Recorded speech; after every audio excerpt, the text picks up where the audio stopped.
Hi, my name is Tracy Alloway. I'm U.S. financial correspondent for the Financial Times, and I am here with Arash Massoudi, U.S. markets reporter for the FT. Now, we all know high-frequency trading as well as the complexity of the U.S. markets have been in the news lately. We also learned today that Goldman is planning to sell its designated market-making business on the New York Stock Exchange.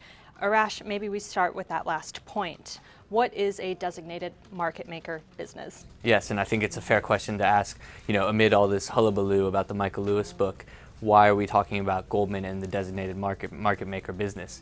Well, this is a century-long sort of lineage and tie that Goldman has with the New York Stock Exchange, and it acquired this business in 2000 for $6.5 billion from a company once known as Spear Leeds, which it integrated into its business. One of its biggest ever acquisitions. It's the biggest acquisition in the history of Goldman Sachs. And as part of this acquisition, they got seats on the floor of the New York Stock Exchange, which is an incredible position to open and close trading in a stock. Now, the New York Stock Exchange evolves over the course of the 2000s and turns from a member-run company run at the behest of people who own seats at the stock exchange to a publicly traded company.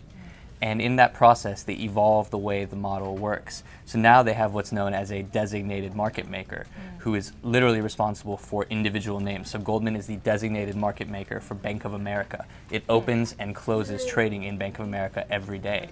It has to keep a certain amount of money at the exchange in order to fulfill its requirements, and it's also required to employ people at these booths, which you might be familiar with if you've seen clips of Goldman around the exchange. Sure, we've all seen the people in the background of the stock exchange waving their arms around.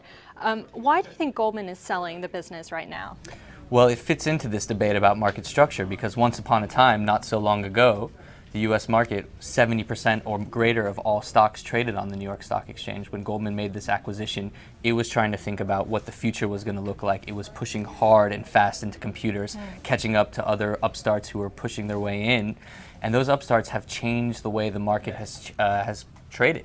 70% of all stock orders flowed through the New York Stock Exchange not so long ago. Now the floor volume is roughly 12%. The total cash traded equity volume that passes through the New York Stock Exchange is 12%. If it wasn't for the open and close, it's literally irrelevant to the stock market. It is fragmented across multiple exchanges.